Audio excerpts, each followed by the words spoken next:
Today we are going to discuss about numerical integration. Before that, I will tell you one important definition, that is step length. The difference between consecutive values of x is called as step length. Sometimes we call it as width. It is denoted by h.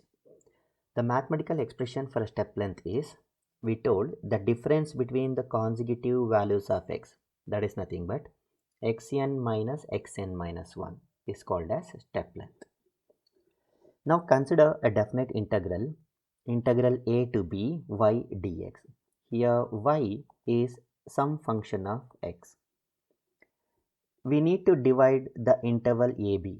This interval is nothing but the lower limit of the integral is the first value of the interval, and the final value of the interval is nothing but the upper limit of the integral.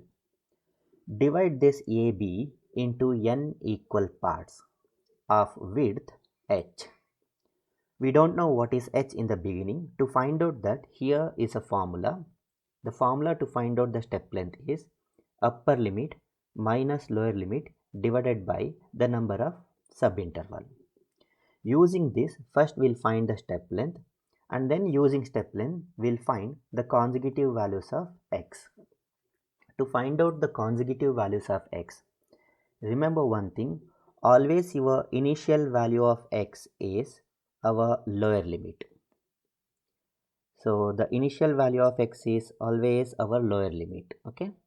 So now using the step length, we can find the next value of x1. X, that is, to find out x1, we need to add the step length to x0. You will get x1. Similar to that, add step length to x1, will get x2, and so on until the value of x, it reaches the upper limit. So initial value of x is our lower limit, and the final value of x is always our upper limit. Now using these values of x in the function y is equal to f of x, we need to find the values of y. That is, replace x by x0, you will get y0. Similar to that, replace x by x1 here, you will get y1, and so on until yn. That is, when you replace x by xn here, that is f of xn, we will get yn. Now I will tell what is numerical integration. Numerical integration is nothing but finding the value of a definite integral without using integration process is known as numerical integration. In this section, we are going to discuss three different types of numerical integration, namely Simpson's 1/3 rule, Simpson's 3/8 rule, and Wedel's rule. I will tell you about this formula later. Now I will tell you the common working procedure for all the three different types. First, consider the given definite integral. I told you already, y is a function of x. First, always we need to divide the given interval AB into n number of subinterval. Okay. And then using that, we need to find out the step length. Using step length, we need to find the value of x, and for that, we need to find out the corresponding values of y.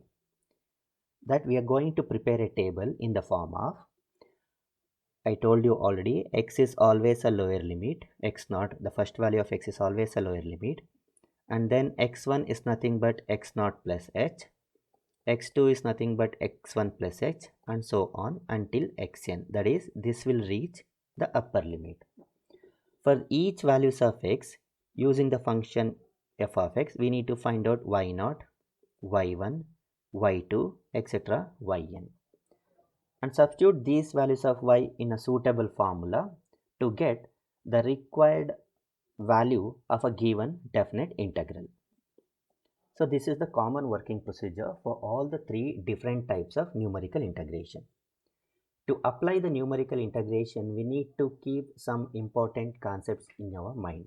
The first point is, when we divide the interval AB into n equal parts, we will get n plus 1 values of x and y. For example, if you have an interval AB, Now observe here, we have a two values of x, that is x naught is a and another x value is b. In one interval, we have a two values of x.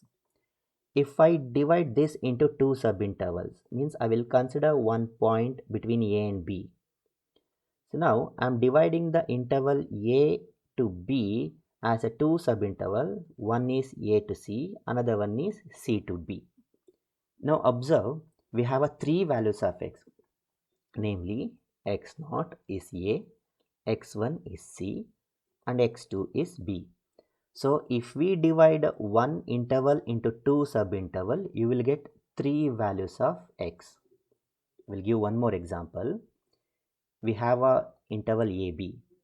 I will divide this into three subintervals. I will introduce two more points between A and B. Now I am dividing A to B as a three subintervals. One is A to C, then C to D, and then D to B. Now we have x0, x1, x2, x3, four values of x. So if we divide the interval AB into n equal parts, we will get n plus 1 values of x, correspondingly the values of y. We call the values of x, y as ordinates. So if we divide n equal parts, we will get n plus 1 ordinates. You need to remember this because in some statement, we won't mention the number of intervals. We will give the ordinates. In that case, using this concept, we need to find out n. For example, in the statement, if we have n ordinates, then we have n is equal to 6. Or sometimes in the statement, we may have a 13 ordinates. In that case, n is equal to 12. So remember this. Now, when to apply Simpson's 1/3 rule, Simpson's 3/8 rule, and Wedel's rule?